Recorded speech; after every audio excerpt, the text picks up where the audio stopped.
everyone. I'm Gloria Washington. I am an associate professor at Howard University, and this talk is a culmination of a project that has been going on and on and on that first started in COVID. So I'm going to tell you about dialect Caste and the origins of our discontent with voice-assisted technology. So who am I? I'm Gloria Washington, like I say. So I'm a designer first. I think I adopt the philosophy of I'm an empathetic technology creator, and I'm solely focused on improving the underserved and the marginalized communities and actually introducing ways that we can capitalize on our innovations that we create. So you may have heard of Caste. This book was a world famous book. It got all of this attention. And basically, this talk today kind of talks about how caste can be applied to thinking of voice assistant technologies and ASR technologies, automatic speech recognition technologies. So in the Caste book, it talks about the divine will and the natural order of the hierarchy of the God-given or inedible hierarchy within society. So it relates to how languages and people kind of follow this structure. And in India, where it's mainly practiced, it's a dehumanization of people who do not fall into the top tier caste. So we are thinking about how language technology kind of falls into this caste. So we call it dialect caste. So how is it proven? So voice assistance was supposed to be this natural order to be improving in refrigerators, coffee makers, all the things that you use on your phone, your cars. So this natural interaction promise was supposed to be an intuitive, hands-free communication that everyday speech users can reduce friction and tell the computer what to do. So automatic speech recognition role is that we include these techniques into these tools. Your coffee maker can brew the coffee at the touch of at the voice prompt that you actually give it. So sometimes it does not include this intuitive interaction. Voice assistants are often very inexperienced for different people. Some users face different frustrations and abandon these voice assistant technologies because they're too hard or they do not have this natural interaction.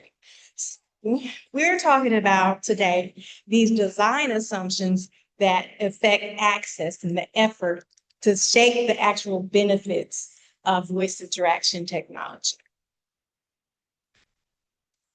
So if you think about the historical roots of linguistic hierarchy, we begin with understanding how do we create this caste, this dialect caste. So it kind of falls into standard American English. So standard American English is the way that we communicate with voice assistant technologies, primarily. So it's the impact on the dialect recognition. Unfortunately, underrepresented or underserved groups often cannot use these systems and recognition errors persist. So we create this exclusion criteria.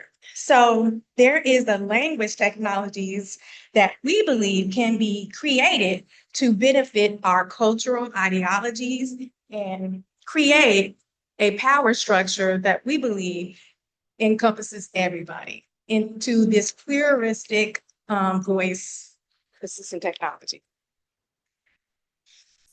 Okay, so if we're looking at these normative design assumptions, if you're looking at ASR technologies, most of the time they talk about word error rate, they talk about individual actual word errors that come into play for a person to speak for a natural language. But we need to think about the natural interactions of how a person has a repeated breakdown in these systems. And this inequality in this interaction design can be used in our favor to create a more natural interaction and in tune create metrics that we can improve upon. So what is the harm? Why do we really care? Like, is this continued harm taught to actual AI?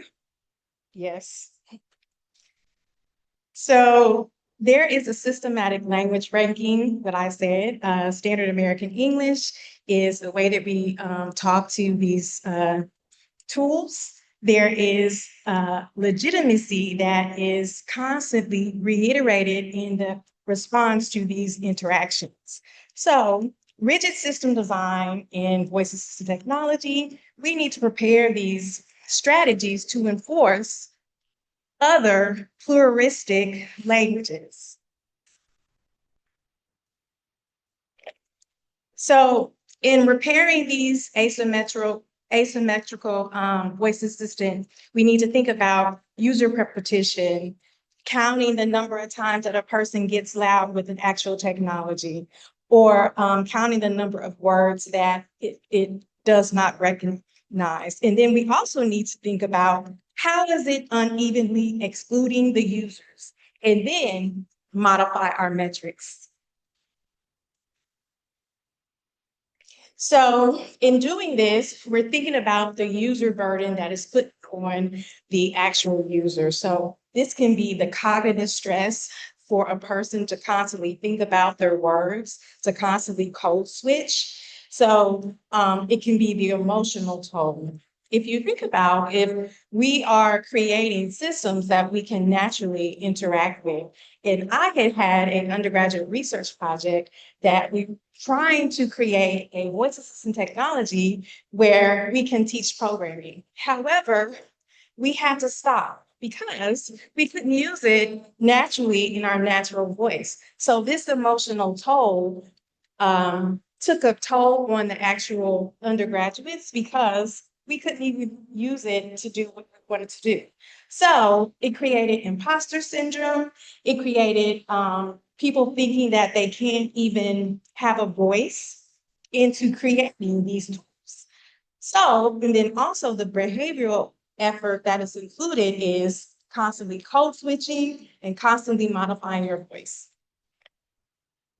So we as designers, technology designers, have a responsibility that we can minimize these user adaptations and reduce these normalized interactional layers. How do we do that? So we want to actually count the number of breakdowns to simplify the requests from each users so that they don't just give up.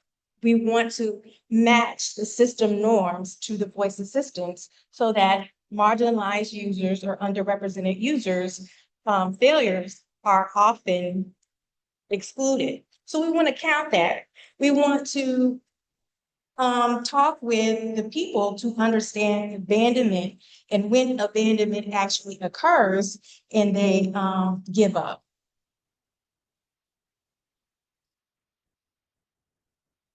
Future design dialect interactions should be personalized. It should be pluralistic. It should have an understanding of adapting to the user and adapting to the way that they speak.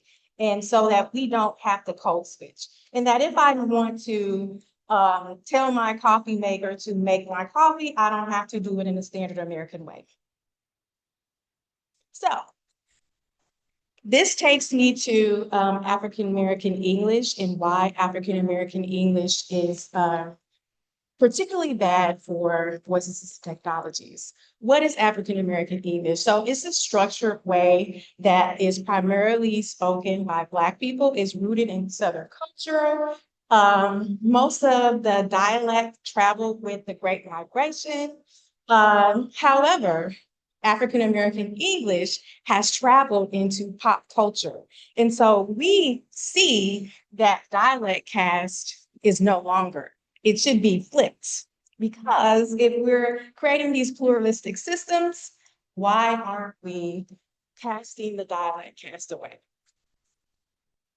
So speaking of what is this thing of African American culture? So if you think about Gen Z slang, they say "woo child," yes, period. Slang. There's a black scent, and if you look at YouTube videos and you do a search for black fishing and black scent or um, Gen Z slang, it's kind of all the same, and they all kind of go into the same kind of group, the same kind of videos come up. So most people appropriately sign it to cultural appropriation. But what I'm saying is it really cultural appropriation if pop culture has adopted this as their own? So if we're creating technologies, we're creating pluralistic technologies that not only can adapt to Black scent, Gen Z slang, AAE slang, or AAE language, that we're no longer in a system that holds dialect caste. So what does this mean? So looking at Project Elevate Black Voices, Project Elevate Black Voices started from a $30,000 Google grant that was, I think, awarded in 2021, 2022. It has been a labor of love. So we have about 800 hours now of African American English. We reframed African American vernacular English, where we treat African American vernacular English as foundational. We looked at the actual tools, vernacular. How do we even write out the structures of the language? We also created a large, well, not a large, it's a small scale language model now that is based on the 800 hours. So we're doing testing now to recognize these recognition errors and understanding how we can preserve the speaker dignity to minimize these interactions. I think we have enough time to play this really small video. Hopefully it plays.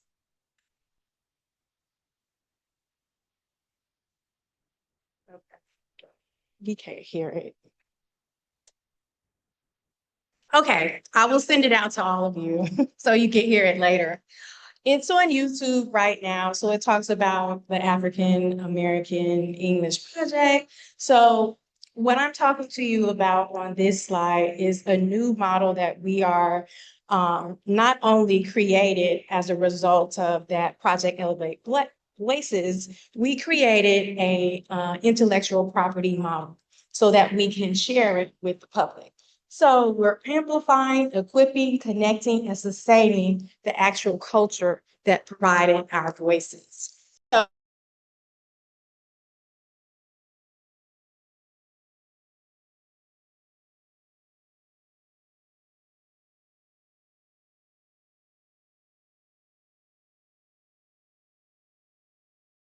products and how they're used, and we can veto the individual AI products that people want to do for the communities that we serve. And so I'm going to show you a little bit of what that initial Project Elevate Black Voices platform looks like. Yet there is more to do.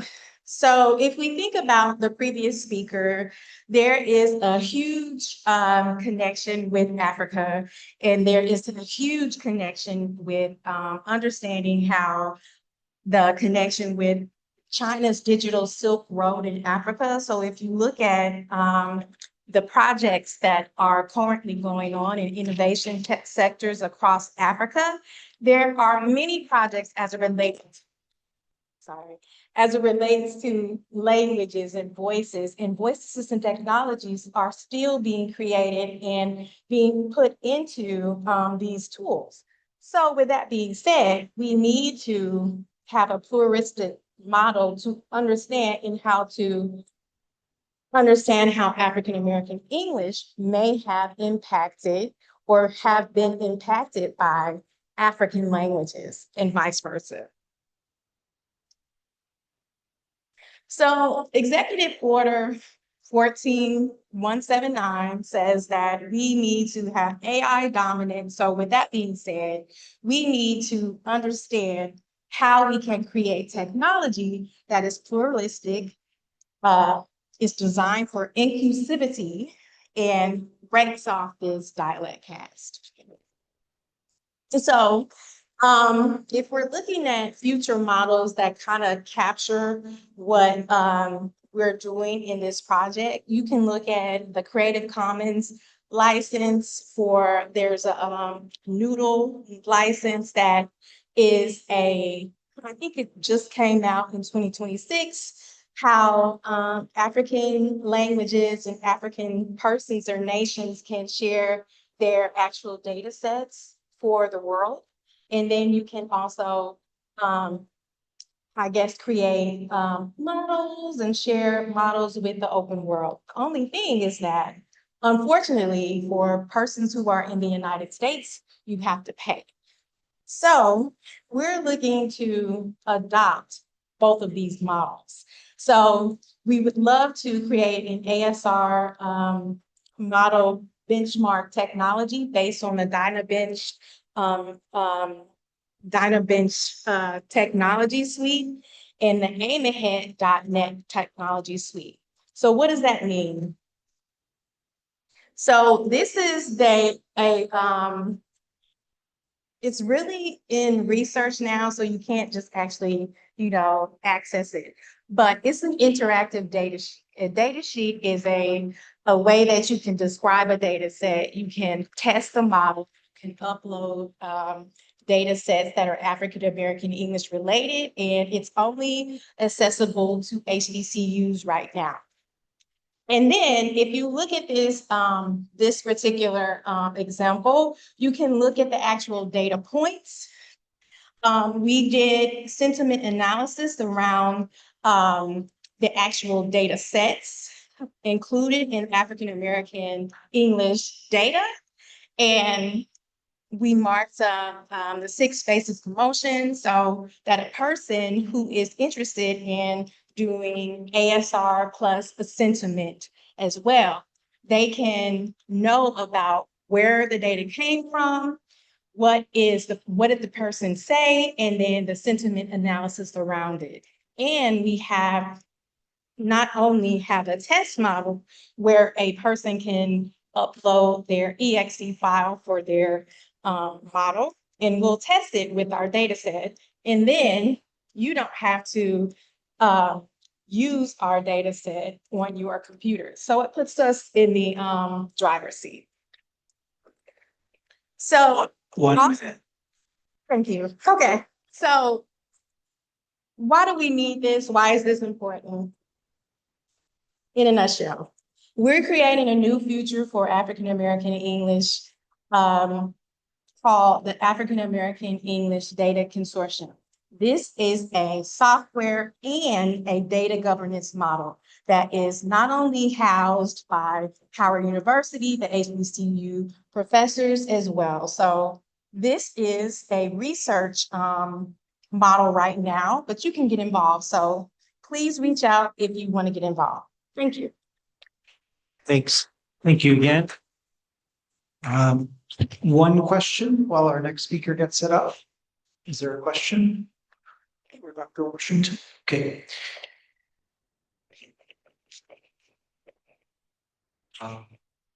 I'm Ruben Titla from Atlanta, Georgia. So basically from India. So when you are referring caste system, I looked at your profile, your computer science. I teach computer science, how computer science is connected to caste system, which is far away, another continent, India. You brought it into the picture. I know I born in India. I know how the caste system works. If you are in US, you can understand uh, white, black, Hispanic by looking your face. But in India, everyone looks like exactly same thing. Nobody knows which caste they belongs to. So until they go their background and then connect, look at them, then they here is everybody is equal. I don't know, but in India, there is a caste system. It's different layers. It's a top, low, bottom like this. How do you pull the data and how do you connect everything from there, far away from here? Yeah, so in a nutshell, I'll just give a general. So with that undergraduate research project, my students at Howard University, they speak African American English. And so if you go into a technical interview speaking African American English, you are immediately placed into a caste system that you are not aware of. And so they were wanting to use voice assistant technology to practice their technical interviews. So they had to code switch and modify their language to standard American English to even implement the system. So I said, why are we doing this? Why can't we create a voice assistant technology that not only understands African American English and hopefully will understand African languages in the future because there is a natural connection with African American English. So we don't think about the cast of how people speak and how the bias is put on them about their technical knowledge, their ability to even do the programming assignment. So it's a natural, invisible thing that we don't really acknowledge, but it does happen, especially in tech. Let's thank our speaker one more time.